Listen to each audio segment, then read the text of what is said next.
Hello guys, welcome to the people's polity. हम लोग salient feature of the constitution पढ़ रहे थे एंड हम लोगों ने रिटन कॉन्स्टिट्यूशन तक पढ़ लिया था। What is written constitution and the concept of the written and unwritten constitution as well as the concept of the modern constitution. पहले हम लोग देख लेते हैं कि कहाँ तक हम लोगों ने कवर किया है लास्ट लेक्चर में। So we have seen the concept of the modern constitution. Modern constitution के बाद हम लोगों ने देखा था कि constitution is not a carbon copy, not just a carbon copy. Okay, then after हम लोगों ने देखा the concept of written and unwritten constitution. Okay, so इसके पहले का जो लेक्चर है वो आप लोग ज़रूर देखें, बिकॉज की जो पूरा का पूरा बेस है salient feature of the constitution का उसमें डिफाइंड है, और जितने भी main major topics that we are going to cover in this particular salient feature of the constitution has been stated in the last lecture also.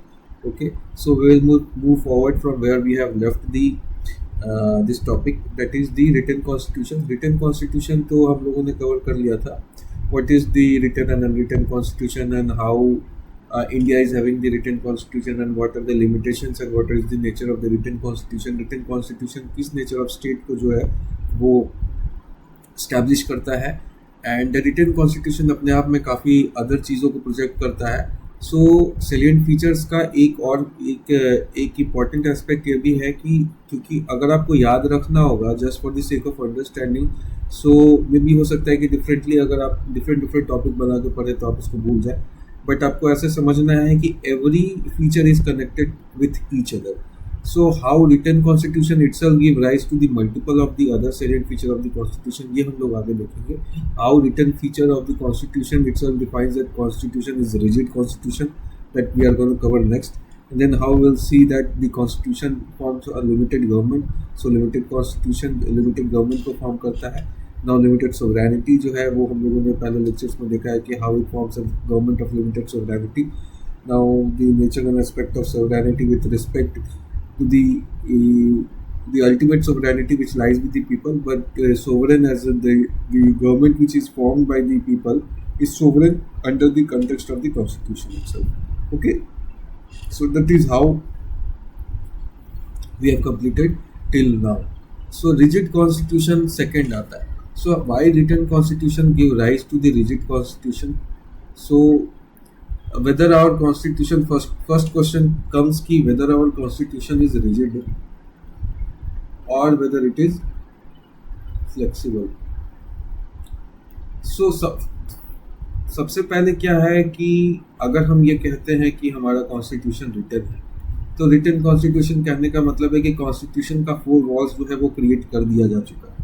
सो जैसे ही किसी चीज़ का 4 walls आप क्रिएट करते हैं उसमें एक रिजिडिटी का एस्पेक्ट तो आ ही जाएगा, because there is certain defined features of that particular kind of document, that is the constitution.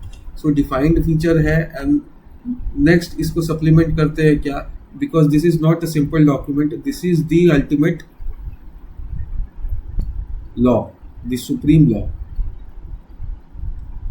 Okay, ये अपने आप में जो कॉन्स्टिट्यूशन है ये सुप्रीम लॉ है. So law itself is cornered by when it gets written in a document. So law अपने आप में एक सर्टेन टेरिटरी को डिफाइन करता है, और एक पर्टिकुलर एरिया में इस लॉ ये जो लॉ है वो लिमिटेशन क्रिएट करता है. नाउ ये लिमिटेशन अपने आप में एक फीचर ऑफ रिजिडिटी को फॉर्म करेगा. अब बात यह है कि अब ये तो प्राइमा फेसाई देखने में लग रहा है कि अगर रिटन कॉन्स्टिट्यूशन है तो it can be 100% rigid, because कि अगर लॉ ऐसा है जिसको चेंज करना इज बिकॉज कि वी आर सेइंग कि law itself is a supreme law which we are studying. So whether this can be changed or whether the power has been given to the parliament, क्या parliament को वो power दिया गया है, and parliament which itself is the creature of the constitution. देखिए ये समझने वाली बात है, बिकॉज यहाँ पे देखिए टेक्निकलिटीज़ होती हैं. मोस्ट ऑफ द टाइम ऐसा होता है कि हम लोग इसके डेप्थ में नहीं जाते हैं, एंड इसके वजह से हम लोग the very core context of the constitution और दिस सब्जेक्ट पॉलिटी जो है वो नहीं समझ पाते. Now how this things are linked, इसको ध्यान से समझिए. अब ये कहते हैं सबसे पहले कि कॉन्स्टिट्यूशन है और constitution supreme law of the land है। So law itself is defined within certain aspects, okay, और ये लिमिटेशन क्रिएट करता है। नाउ ये एक रिजिडिटी को शो करता है। नाउ देयर इज पार्लियामेंट जो कि अपने आप में क्रीचर ऑफ द कॉन्स्टिट्यूशन है, मतलब कॉन्स्टिट्यूशन ही अथॉरिटी देता है कि आप एक पार्लियामेंट बना सकते हैं। नाउ क्या उस पार्लियामेंट जो कि क्रीचर ऑफ द कॉन्स्टिट्यूशन है उसको ये पावर है कि इस कॉन्स्टिट्यूशन को बदल सके, because it itself is coming out of the constitution. So constitution जहाँ पे पार्लियामेंट को फॉर्म करता है उसी कॉन्स्टिट्यूशन में सर्टेन प्रोविजन है जहाँ पे ये दिया जाता है कि कॉन्स्टिट्यूशन के अदर एस्पेक्ट्स को अमेंड भी किया जा सकता है, ओके। सो अमेंडमेंट का पावर वहाँ पे है। अगर ये अमेंडमेंट का प्रोविजन नहीं रहता तो हम लोग ये कहते हैं कि कॉन्स्टिट्यूशन जो है 100% रिजिड हो गया है, because there is no aspect of changing, there is no way of changing any provision of the constitution, okay। so constitution वहाँ पे rigid भी हो जाएगा और rigidity के साथ साथ इसका because कि time के साथ ये evolve नहीं करेगा, because कि as a society ultimately human society जो है वो evolve करते रहता है टाइम के साथ, हमेशा कुछ ना कुछ नए चेंजेस आते रहते हैं, नए नए कंसेप्ट जो है ह्यूमन राइट्स का और ज़्यादा फ्लरिशमेंट होता है और ज़्यादा प्रोजेक्शन होता है, ट्रांसपेरेंसी आता है। सो इवॉल्विंग सोसाइटी के साथ अगर कॉन्स्टिट्यूशन रिजिड हो जाए तो वो कॉन्स्टिट्यूशन अपने आप में किसी पॉइंट पे जाकर ब्रेक हो जाएगा और लोग उस कॉन्स्टिट्यूशन को फिर खुद से ही नकार देंगे। सो ऐसा क्या किया जाए कि कॉन्स्टिट्यूशन जो है लॉन्ग लास्टिंग रहे। अब यहाँ देखिए कैसे फीचर कनेक्ट होता है। सो यहाँ पे अमेंडमेंट का फीचर डाला गया आर्टिकल 368 में। आर्टिकल 368 हम लोग आगे जाके पढ़ेंगे amending power of the constitution, जो अमेंडमेंट ऑफ द कॉन्स्टिट्यूशन में पढ़ेंगे कि कैसे अमेंडिंग पावर को दिया गया और कैसे डिफरेंट प्रोविजंस के लिए डिफरेंट मेजॉरिटीज चाहिए होती है पार्लियामेंट। सो पार्लियामेंट को ही ये पावर भी दिया गया है इन द कॉन्स्टिट्यूशन इटसेल्फ कि पार्लियामेंट को ही कॉन्स्टिट्यूशन में पावर दिया गया है कि पार्लियामेंट अमेंड भी कर सकती है constitution. Parliament can amend constitution, okay. Now ये प्रोविजन भी पार्लियामेंट, ये प्रोविजन भी जो है वो कॉन्स्टिट्यूशन देता है, ये पावर कॉन्स्टिट्यूशन देता है पार्लियामेंट को कि पार्लियामेंट अमेंड कर सकती है कॉन्स्टिट्यूशन को। अब ये अमेंडमेंट ऑफ द कॉन्स्टिट्यूशन हम जब पढ़ेंगे तो उसमें देखेंगे कि किस लेवल तक अमेंडमेंट किया जा सकता है। इसी में Keshavananda Bharati case, landmark case 1976 में हुआ था, जिसमें कि amending power of the constitution पे डिबेट हो गया था, बिकॉज की जो कंटेक्स्ट था पूरा वो amending power of the constitution पे था, whether every provision of the constitution can be amended, whether the government is having the power, the parliament is having power to amend any provision of the constitution, ठीक है। सो वहाँ से basic structure doctrine का evolution होता है और वो हम लोग देखेंगे जब हम लोग बेसिक स्ट्रक्चर को पढ़ेंगे तो, ओके। सो यहाँ पे इस कंटेक्स्ट में क्या हम लोग देख रहे हैं कि whether our constitution is rigid और फ्लेक्सिबल। तो जैसे ही आप बोलते हैं कि कॉन्स्टिट्यूशन को अमेंड किया जा सकता है तो आप बोलते हैं कि कॉन्स्टिट्यूशन में एक फ्लेक्सिबिलिटी का जो एसेंस है वो वहाँ पे लाइक कर रहा है। दैट इज वाई हम ये कहते हैं कि देयर आर सर्टेन प्रोविजन जो कि कॉन्स्टिट्यूशन को फ्लेक्सिबल बनाता है। Now you can amend certain provisions of the constitution, और अगर कोई चीज़ जो है वो आउटडेटेड हो रही है या फिर सिस्टम जो है उसके प्रोसेस को, प्रोसीजरल चीज़ को अमेंड करना चाहते हैं, राइट्स एंड लायबिलिटीज़ को ऐड करना चाहते हैं, रिस्ट्रिक्ट करना चाहते हैं, so there is always power in the hands of the parliament कि पार्लियामेंट ऐसा कर सकती है, और ये पावर जो है कॉन्स्टिट्यूशन खुद ही पार्लियामेंट को देता है, okay. So parliament have the power to amend the constitution, okay. So यहाँ पे इस एस्पेक्ट को आप बोल सकते हैं कि ये फ्लेक्सिबिलिटी ऑफ द कॉन्स्टिट्यूशन को दिखाता है।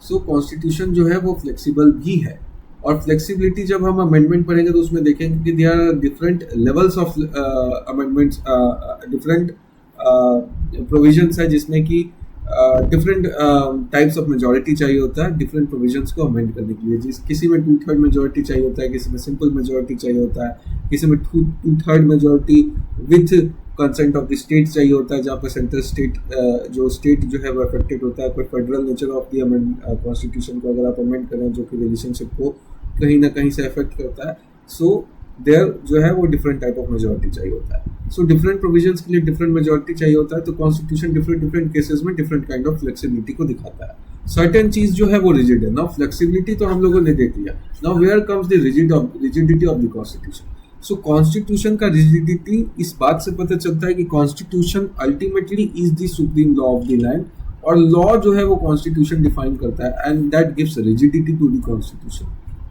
ये यहाँ से ही इसी केशव नंदा भारती केस में आप देखेंगे कि एक डॉक्ट्राइन जो है वो बाहर आता है, that doctrine of the basic feature of the constitution. ये बताता है कि कॉन्स्टिट्यूशन का जो बेसिक फीचर है, जो बेसिक गोल है, बेसिक एस्पिरेशंस है, जिसकी वजह से कि लोग पीपल ऑफ इंडिया जो है वो एक साथ एकत्रित होकर कॉन्स्टिट्यूशन को बनाया गया था, गवर्नमेंट को फॉर्म किया गया था, जो सोवरेन पावर का यूटिलाइजेशन के लिए कॉन्स्टिट्यूशन जो बनाया गया था कि पीपल जो है वो चुनेंगे, कॉन्स्टिट्यूशन को बनाएंगे और कॉन्स्टिट्यूशन में सोवरेन पावर जो है वो अपना डाइवेस्ट करेंगे and then sovereign power constitution जो है वो सर्टेन मैकेनिज्म को फॉर्मेशन में लाएगा जिसके थ्रू जो पीपल जो है वो अपने आप को रूल करेंगे, ओके, अपना सिस्टम ऑफ ऑपरेशन जो है वो बनाएंगे। तो बट ये एस्पिरेशन के पीछे कुछ फंडामेंटल्स थे जो कि केशव नंदा भारती केस में सुप्रीम कोर्ट ने कहा कि देयर आर सर्टेन थिंग्स जो कि पीपल के माइंड में था जब वो कॉन्स्टिट्यूशन को क्रिएट कर रहे थे, कुछ गोल्स एंड एस्पिरेशंस थे, वो natural very fundamental goals and aspirations को हम लोग चेंज नहीं कर सकते। वो एस्पिरेशंस क्या था? पीपल ऑफ इंडिया जैसे ही अपने पावर को कॉन्स्टिट्यूशन में देते हैं, उस समय पीपल ऑफ इंडिया के दिमाग में चल क्या रहा था?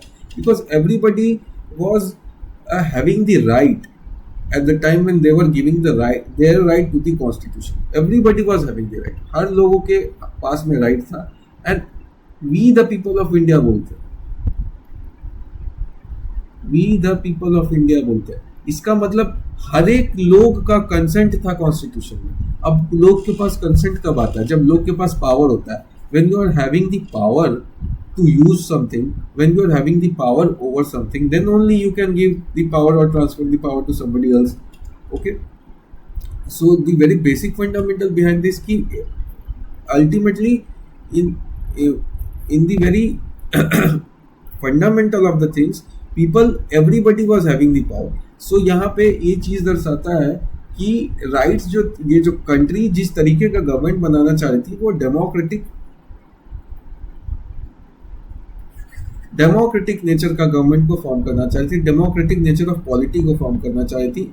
Therefore democracy becomes the very fundamental aspiration of the people. Now democracy को अगर आप ओवरऑल डेमोक्रेसी को ही अमेंड करना चाहते हैं और बोल देते हैं कि कल से वो डेमोक्रेसी नहीं रहेगा, कल से कम्युनिस्ट स्टेट हो जाएगा, कल से मोनार्की हो जाएगा, that you cannot do. That is not given in the hands of the parliament. Parliament is not having the power to do such kind of things. So democracy becomes the basic feature of the constitution. Now उसके बाद आप देखेंगे कि there is center state relationship. Now center state relationship के through ही हम लोग बोलते हैं कि whether we are union or whether we are federal type of state. Now यहाँ पे है कि यूनियन का भी फीचर है, फेडरल का भी फीचर है, बट सर्टेन फीचर्स है जो कि सेंटर जो है वो स्टेट का पावर जहाँ पे कर्व नहीं कर सकती, स्टेट के एग्जिस्टेंस को कर्व नहीं कर सकती। दो की मेजॉरिटी ऑफ एरियाज में जो कि डिफाइंड है आर्टिकल 1 में, जहाँ पे कि बोला जाता है कि union have the control, then 1 2 3 में आप देखेंगे कि स्टेट के बाउंड्रीज को अल्टर करना, स्टेट के बाउंड्रीज को चेंज करना, उनको छोटा करना, बड़ा करना, एसिमिलेट करना, ये सब पावर जो है सेंटर के हाथ में है, जो कि दिखाता है union nature of the. But union nature दिखाता है, उसके बाद ऐसा नहीं है कि स्टेट का अपना एग्जिस्टेंस ही मलाइन हो जाता है उसकी वजह से। स्टेट के पास अपना लेजिस्लेचर दिया हुआ है, स्टेट का अलग इलेक्शन कंडक्ट होता है, स्टेट का एग्जीक्यूटिव अलग होता है, लेजिस्लेचर स्टेट के लेवल पे अलग होता है, और स्टेट के लॉज भी अलग होते हैं। वहाँ पे central state and concurrent list बनाया हुआ है जिसमें कि स्टेट का प्रॉपर लिस्ट बनाया हुआ है, जिस लिस्ट पे स्टेट जो है वो लेजिस्लेट कर सकती है, सेंट्रल लिस्ट बना है जिस पे स्टेट सेंट्रल लेजिस्लेट कर सकता है। There are certain areas where central and state both can legislate, but when it comes to the who will prevail in times of when there is certain time of there is certain conflict between the power of the state and central, तो union prevail करती है। इस तरीके का association होता है। So ये federal nature को जो है वो आप चेंज नहीं कर सकते हैं, और ये कॉन्स्टिट्यूशन BR बोमई केस एक कॉन्स्टिट्यूशन जिसमें सुप्रीम कोर्ट जजमेंट पास करती है, वो बोलते हैं कि फेडरल स्ट्रक्चर जो है वो basic structure of the constitution को बनाता है। सो आप उसको चेंज नहीं कर सकते। अब ये सब हम लोग पढ़ेंगे जब हम लोग फेडरेशन का डेफिनेशन पढ़ेंगे। It is also one of the salient feature of the constitution, जिसमें हम लोग फेडरल को पढ़ेंगे। नाउ ये आप फिर प्रियम्बल में भी पढ़ेंगे। सो एक ऐसा चीज़ है कि एवरी जब तक कि हम लोग फंडामेंटल राइट से रिलेटेड चैप्टर्स पढ़ते रहेंगे जो कि बेस फंडामेंटल बनाते हैं, all of these forms the fundamental of the constitution, that is the substantive portion of the constitution पढ़ेंगे। एवरीथिंग विल बी लाइक हर एक चीज़ एक दूसरे से रिलेट होते रहेगी because everything is coming out of something.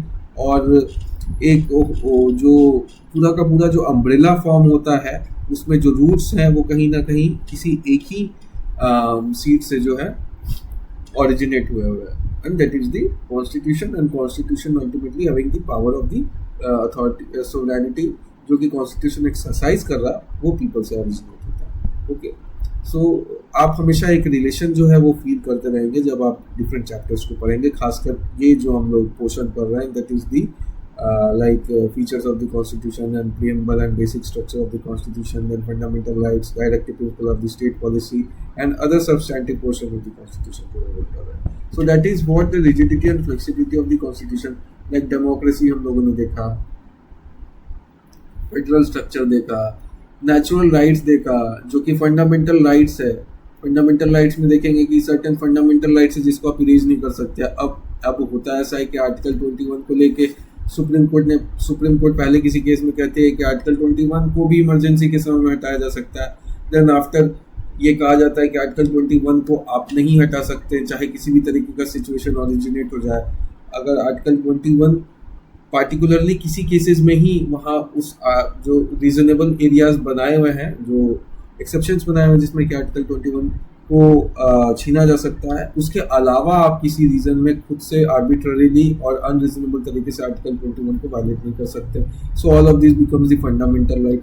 So fundamental right जो है वो इट इज़ नॉट कि फंडामेंटल राइट अपने आप में एब्सोल्यूट है, उसको हटाया ही नहीं जा सकता, लेकिन हाँ फंडामेंटल राइट्स के कुछ पोर्शन है जिनको कि आप नहीं इरेज कर सकते, जिसके वजह से कि जो बेसिक स्ट्रक्चर जो कॉन्स्टिट्यूशन का है वो डायरेक्टली इम्पैक्ट हो जाता है। सो कुछ प्रोविजंस ऐसे देखेंगे आप जो कि सो दैट इज जिसमें कि आप basic structure of the constitution का ओरिजिनेशन होता है, और फिर आप देखेंगे कि those become the rigid part of the constitution and those which can be amended in different degrees, ये एक अलग बात है, बट वो flexible nature of the constitution को दिखाती है। इसके साथ एक और चीज़ आप याद रखिएगा, यहाँ से आता है एक कंसेप्शन जो कि आपको एज अ क्वेश्चन में आ सकता है कि व्हाट जो ऑर्गेनिक लिविंग डॉक्यूमेंट है कॉन्स्टिट्यूशन को क्यों कहा जाता है।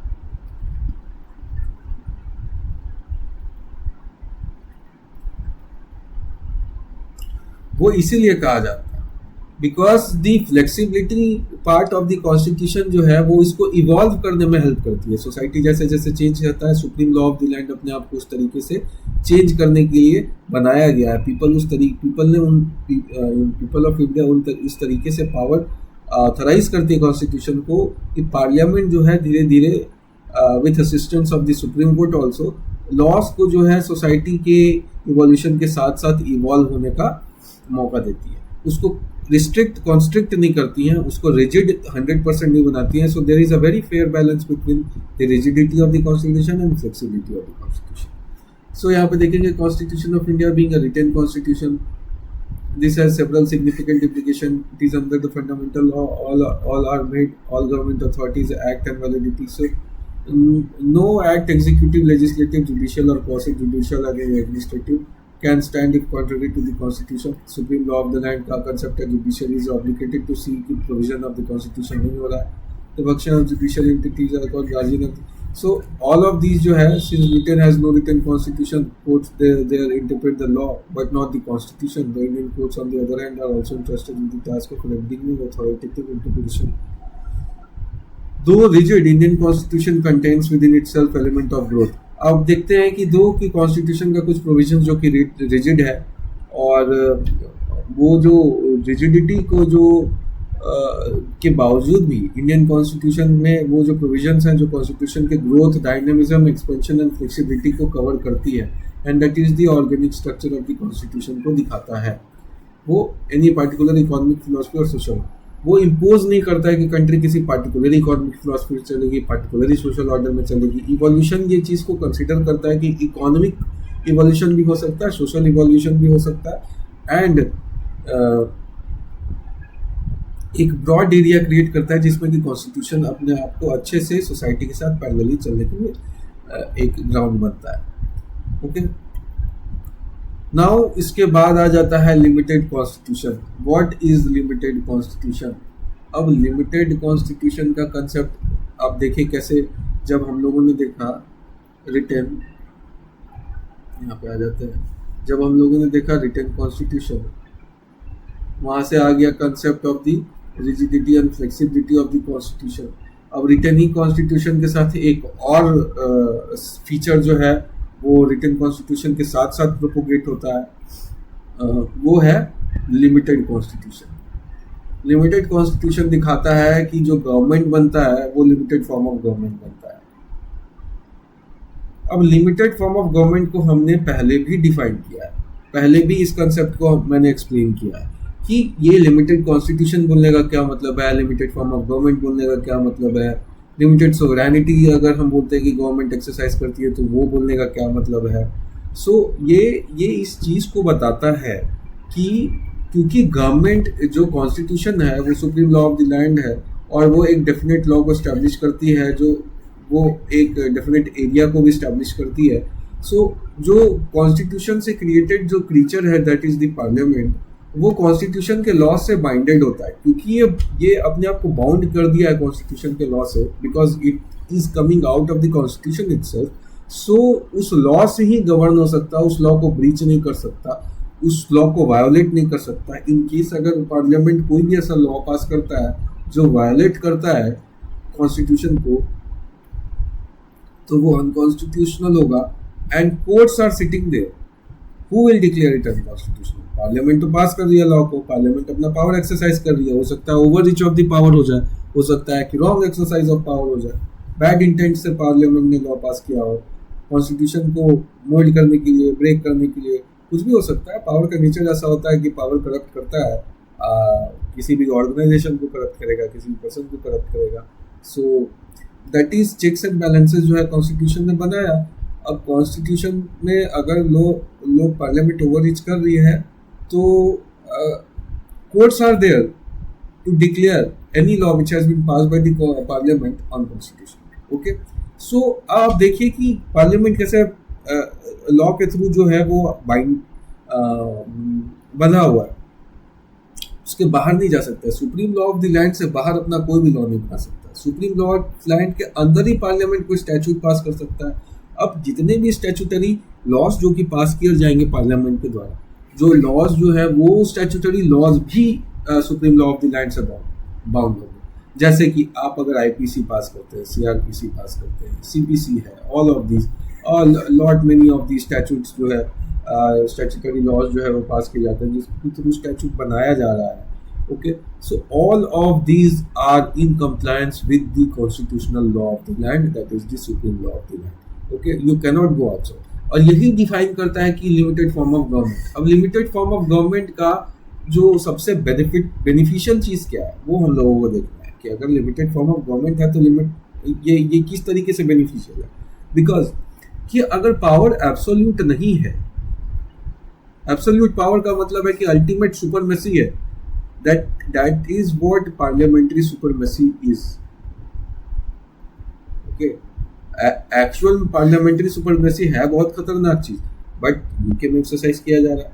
ठीक है, यहाँ पे आप बोल सकते हैं इंडिया में कॉन्स्टिट्यूशनल सुपरमेसी है, constitution is supreme, the constitutional law is supreme, but parliament is supreme है। वहाँ पे हम लोगों ने देखा भी था कि कंसेप्ट क्या पार्लियामेंट्री सुपरमेसी का, but there is a very delicate balance in this society and एक बहुत ज़्यादा डेमोक्रेटिक नेचर है, जो लोगों के अंदर जो इथॉस है डेमोक्रेसी का वो काफ़ी ज़्यादा है ब्रिटेन में। और वहाँ पे एक होमोजीनियस पॉपुलेशन भी है, यहाँ पे डाइवर्सिटी भी बहुत ज़्यादा है, यहाँ का हिस्ट्री जो है इंडिया का वो भी काफ़ी डिफरेंट है, काफ़ी ज़्यादा एट्रॉसिटीज़ देखा है, काफ़ी ज़्यादा लॉ का जो wrong use, wrong exercise of power जो है वो डिफरेंट कम्युनिटीज़ जो भी यहाँ आई हैं, जो रूल की हैं, इंग्लिश ब्रिटिश से लेके जो आप सल्तनत का राज है, मुगल सल्तनत का राज, उसके पहले जितने भी ऑथोरिटेरियन गवर्नमेंट जो है वो डिफरेंट सेक्शन सोसाइटीज़ में बने हुए थे अलग अलग एरियाज़ में, वो सब देखा। तो उस हिस्ट्री को लेके जो है यहाँ पे पार्लियामेंट्री सुपरमेसी को नहीं रखा गया, बिकॉज कि हमेशा चेक्स में रखने का एक एप्रीहेंशन हो गया कि चेक में रखना बहुत ज़्यादा ज़रूरी है। सो लिमिटेड फॉर्म ऑफ गवर्नमेंट इसी सिक्योरिटी को जो है वो मेंटेन करता है। वो बताता है कि एब्सोल्यूट पावर नहीं जाएगा गवर्नमेंट के पास, प्लस गवर्नमेंट जो है वो रिस्पॉन्सिबल हो जाएगा। ठीक है, रिस्पॉन्सिबल हो जाएगा गवर्नमेंट। सो इस चीज से बताता है, और रूल ऑफ लॉ प्रिवेल करेगा। रूल ऑफ लॉ प्रिवेल करेगा। अब रूल ऑफ लॉ ये दिखाता है कि एक just fair exercise of power जो है उसके थ्रू जो है कॉन्स्टिट्यूशन जो है गवर्नमेंट जो है वो रूल करेगी। सो that is what limited form of government means. Okay, a limited form of government refers to a constitutional framework that restricts the power of the government through clearly defined provision, legal boundaries, institutional checks. Objectives is to prevent arbitrary or authoritarian exercise of the authority and ensure the protection of the citizen rights. A limited constitution is a government that is restricted by a written constitution. See how it is related of a law which prevents it from acting arbitrarily and protect individual rights also. It is the opposite of absolutism. Absolute power और absolutism के तरफ जाने से रोकती है, which gives one person a group complete power. Absolutism में ही ऐसा होता है कि किसी particular group और particular person को एक absolute power दे दिया जाता है, जिसके वजह से कि autocratic and authoritarian society का फॉर्मेशन होता है, एब्सोल्यूट गवर्नमेंट का फॉर्मेशन होता है। Limited governments operate under rule of law. आ गया, रूल ऑफ लॉ के अंडर है हम लोग, where the government and its official are accountable to the constitution and laws of the land. A limited constitution empowers the government to function effectively while simultaneously restraining it from acting beyond constitutional authority. Okay. So now this concept is clear कि limited constitution क्या होता है, how it is related to the written constitution, rule of law, as well as the rigidity and flexibility of the constitution. Because of the rigidity of the defined territory of this constitutional law, जो creature of the constitution जो है, या limited constitution को आप ऐसे ही बोल सकते हैं, लिमिटेड फॉर्म ऑफ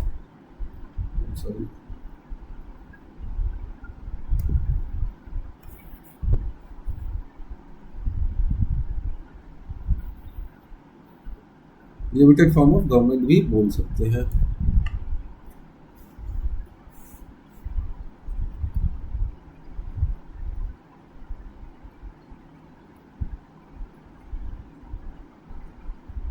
ओके, अब आ जाते हैं फेडरल कॉन्स्टिट्यूशन पे।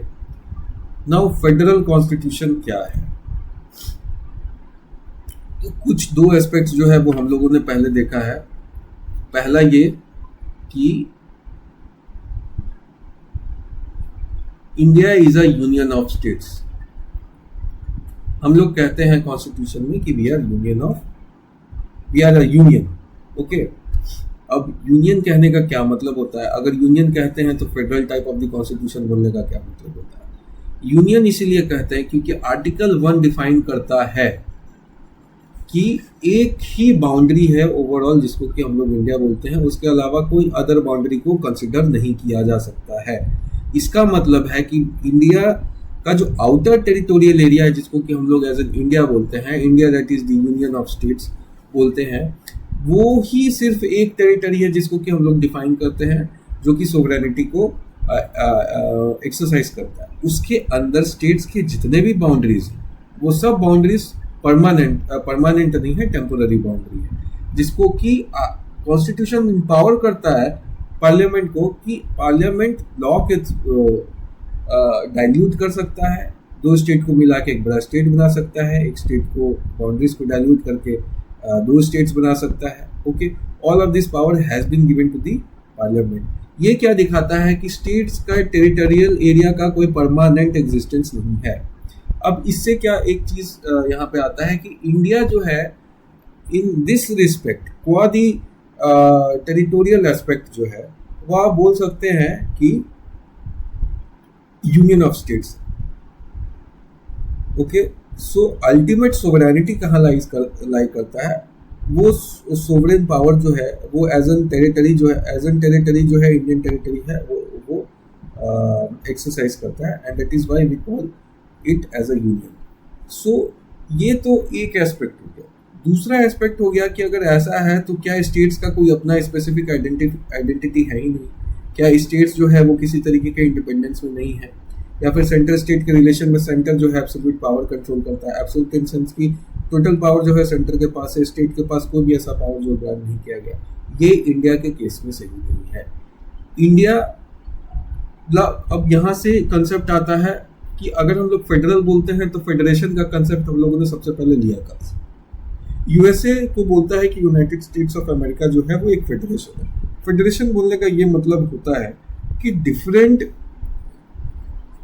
स्टेट्स जो है, जो कि अपने आप में सोवरेन है, उन लोगों ने अपने लिए एक फेडरेशन का क्रिएशन किया, जिसमें कि बिकॉज कि अकेले अकेले तो है ये सोवरेन, बट हो सकता है कि कहीं ना कहीं किसी न किसी चीज़ में हर कुछ जो है कमियां हों हर एक स्टेट्स के अंदर, ठीक है। तो क्योंकि वो अपने आप में एक एसोसिएशन बना के ज़्यादा पावरफुल और ज़्यादा मैनेजमेंट स्ट्रॉन्ग करना चाहते हैं, अपना एडमिनिस्ट्रेटिव एंड जो लीगल मैनेजमेंट है उसको स्ट्रॉन्ग करने के लिए फेडरेशन का क्रिएशन करते हैं, और ओवरऑल एक फेडरेशन क्रिएट होता है और सबको इस फेडरेशन में अपना पावर जो है इन्वेस्ट करते हैं, ओके। और फेडरेशन जो है वो अपना आइडेंटिटी अपना एक क्रिएट करता है, जो कि यूनाइटेड स्टेट्स ऑफ अमेरिका मान लीजिए for example. So United States of America के नाम से ये पता चलता है कि this United States of America, so काफ़ी सारे स्टेट्स आए, वो यूनाइट हुए और अमेरिका का जन्म हुआ। तो अमेरिका जो है, जब हम अमेरिका बोलते हैं तो ये यूनाइटेड स्टेट्स को ही दर्शाता है। So America in itself is a result of this association of different states who are sovereign in their existence, okay।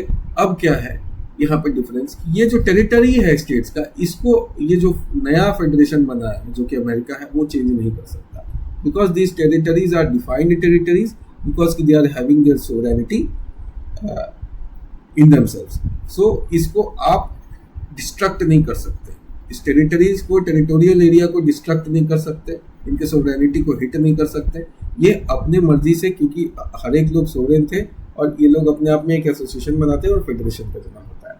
So that is how federation came into being, that is federation जिसको बोलते हैं। Now whether it is correct in this in the context of the India also, ऐसा नहीं है। India के case में क्या है, इंडिया में क्या है कि इंडिया एक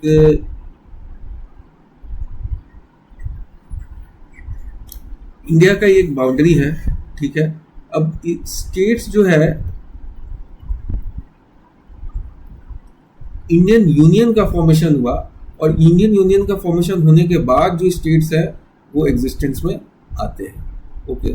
सो that is the fundamental difference कि स्टेट का अपना कोई टेरिटोरियल सोवरेनिटी नहीं होता है। डिफरेंट स्टेट जो है वो यूनियन के क्रिएशन के दौरान जो है वो मर्ज करते हैं, और उनके पास मर्ज करने के बाद जो अपना टेरिटोरियल इंटीग्रिटी है वो ओवरऑल यूनियन में इन्वेस्ट करते हैं, एंड देन आफ्टर यूनियन जो है वो क्रिएशन में आता है। इसका मतलब क्या है कि state cannot secede, okay. State cannot secede, state जो है वो बाहर नहीं जा सकती यूनियन के। स्टेट के पास ये अपना फंडामेंटल सोवरेनिटी नहीं है कि वो स्टेट जो है वो यूनियन से कट के अलग हो जाए। सो इसको अब यहाँ इस डिफरेंस को ऐसे बताते हैं, ये वन लाइनर अगर आपको याद करने के लिए बोला जाए तो India is an indestructible union of destructible states. मतलब स्टेट्स डिस्ट्रक्टेबल है but as an union indestructible है, बिकॉज की ये सोवरेन है। बट यूएसए का क्या केस है, USA is an indestructible union of indestructible states, okay.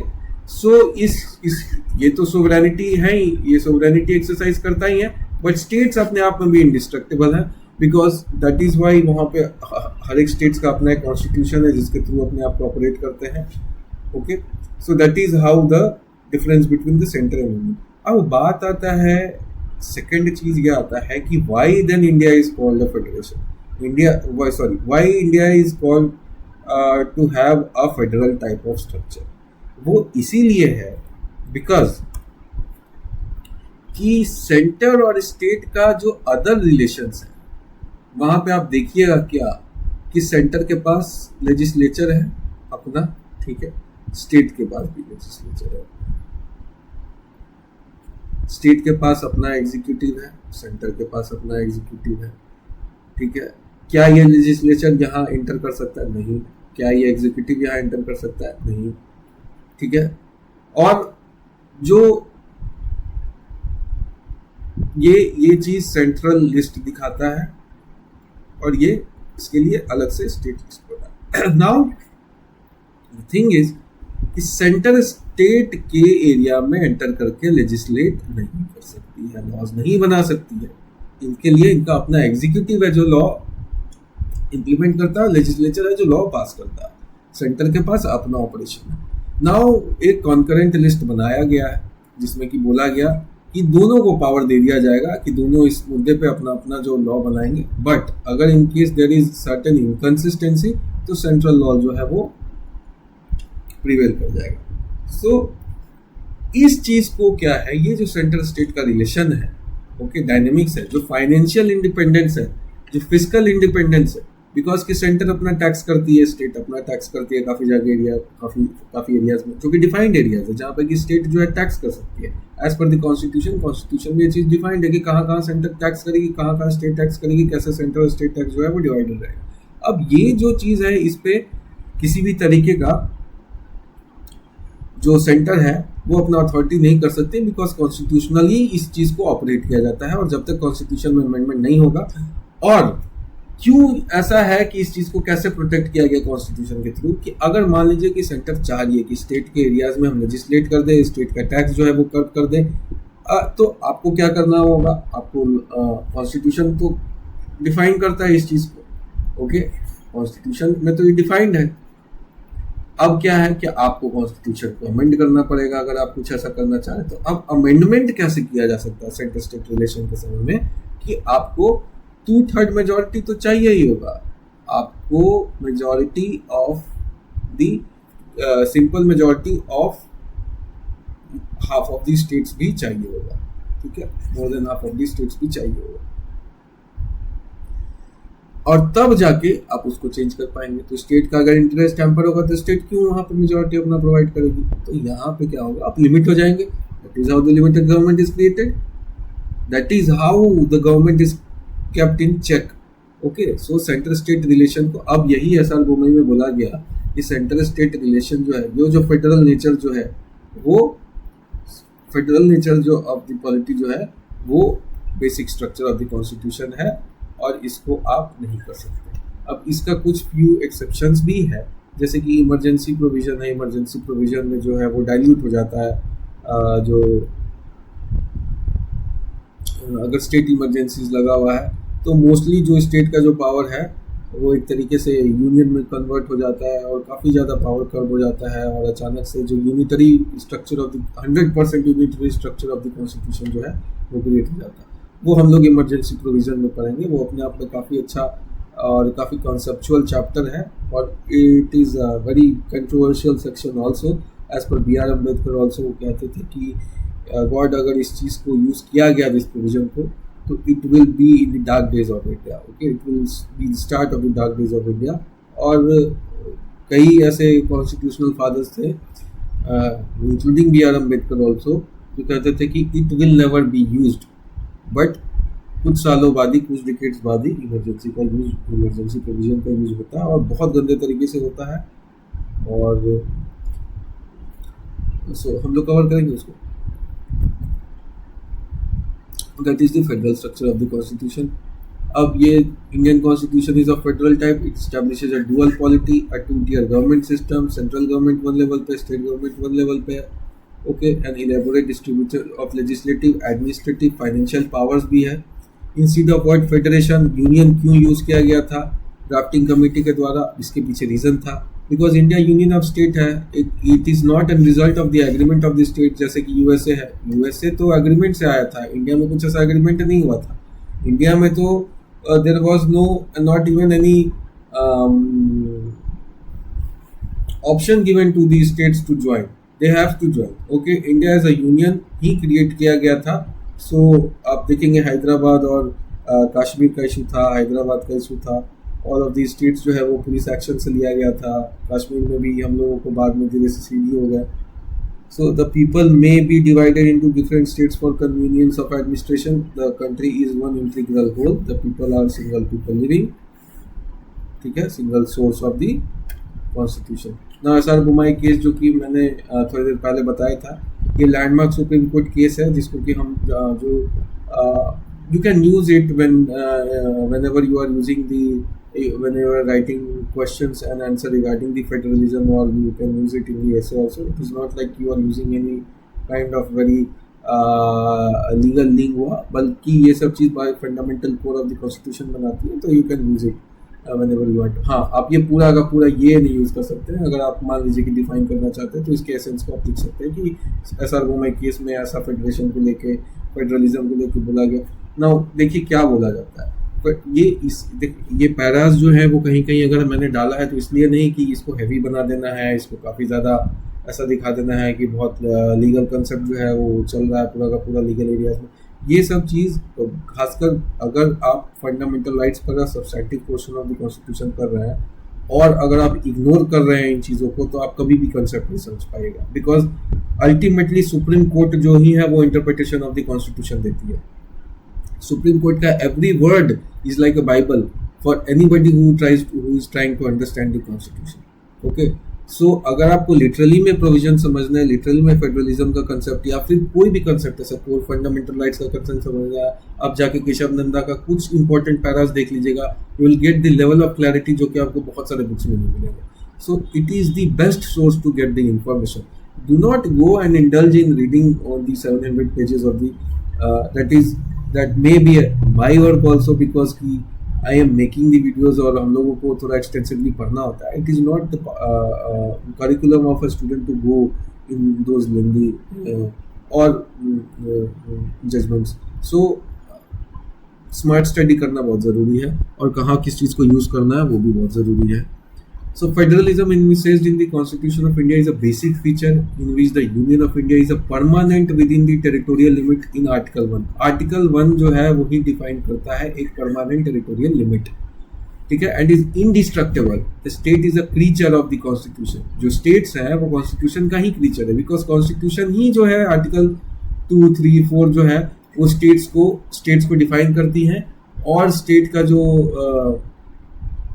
Territory है ये भी डिफाइन करती हैं कि स्टेट सेंटर के पास ये पावर है कि वो स्टेट को डाइल्यूट भी, स्टेट के टेरिटरी को डाइल्यूट भी कर सकता है, मर्ज करके बड़ा स्टेट बना सकता है, तो कुछ छोटा स्टेट भी बना सकता है. But a permanent entity within its with no territorial integrity, but a permanent entity, हाँ, states permanent entity with its boundaries alterable by the law made by the parliament. Neither the relative importance of the legislative entries in Schedule 7, List 1 and 2 of the Constitution, ये सब हम लोग पढ़ेंगे, Central and Concurrent List, nor the fiscal control by the Union per se are decisive to conclude the Constitution is unitary.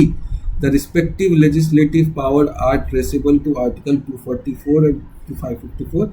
The state qua the Constitution is a federal structure, ठीक है, federal structure, and independent in its exercise in legislative and executive, जो कि हम लोगों ने देखा. Okay, however being the creature of the Constitution, the state has no right to secede. Okay, state secede नहीं कर सकती और claim sovereignty और अपना independent sovereignty भी नहीं है, ठीक है. For the union state is quasi federal. Okay, so union के कंटेक्स्ट में अगर देखा जाए तो स्टेट क्या है, स्टेट क्वासी फेडरल है. कुछ एरियाज में फेडरल है, कुछ एरियाज में यूनिटरी है. Understanding and ought to exercise their respective powers with adjustment, understanding, accommodation to render socio economic political justice to the people, to preserve and elongate the constitutional goals into the secularism. Okay, so देखिए कितना how beautiful it is defined. Federation क्या है आपको इस para को पढ़ के ही समझ में आ जाएगा. एंड दैट इज वाई कहीं कहीं बहुत ज़रूरी है पैरा को कोट करना, पैरा को रेफर करना, पैरा के थ्रू गो थ्रू करना, ताकि आप समझ पाएँ. यही से फंडामेंटल राइट्स में बहुत सारा ऐसा जजमेंट्स आया जिसमें कि कुछ वेरी कोर जजमेंट्स है, जैसे कि बेसिक स्ट्रक्चर डॉक्ट्राइन को केशवानंद भारती केस स्टैब्लिश करता है. मेनका गांधी केस में आर्टिकल 21 राइट टू लाइफ को डिफाइन किया जाता है। ऑल ऑफ दीज, एक एक गोपालन केस है, ठीक है। ऑल ऑफ दीज केसेस जो है, जो कि केस आप देखिएगा डीपीएसपी पढ़िएगा तो there is a tussle between the superiority whether the DPSP supreme और फंडामेंटल राइट सुप्रीम। ये डिबेट स्टार्ट हो गया था। डिफरेंट जजमेंट्स हैं जिसमें कि कुछ मेजर जजमेंट्स हैं जिसमें सुप्रीम कोर्ट ले डाउन करती है कि कैसे जो है वो एक दूसरे पे डिपेंडेंट होकर डीपीएसपी एंड फंडामेंटल राइट चलते हैं। So those judgments are very important. Fundamental rights को लेके, बेसिक स्ट्रक्चर डॉक्ट्राइन के पोजीशन को लेके कुछ जजमेंट्स है 3-4 जो कि काफ़ी ज़्यादा इंपॉर्टेंट है अंडरस्टैंड करना। कैसे फंडामेंटल राइट्स का क्रिएशन हुआ, कैसे उसके दी very extension of the article को जो है वो स्पेस दिया गया कॉन्स्टिट्यूशन में। ओके, ऑल ऑफ दिस ये देखना ज़रूरी है। Okay, now let us stop here. काफ़ी ज़्यादा लंबा लेक्चर हो जाने से काफ़ी हो सकता है you all will get bored or may not complete the lecture in total. So we'll divide it in 30 to 40 minutes of the lecture, 30 to 40 minutes extension. Okay, so and we'll try to complete it in the next half. Okay, thank you and have a nice day.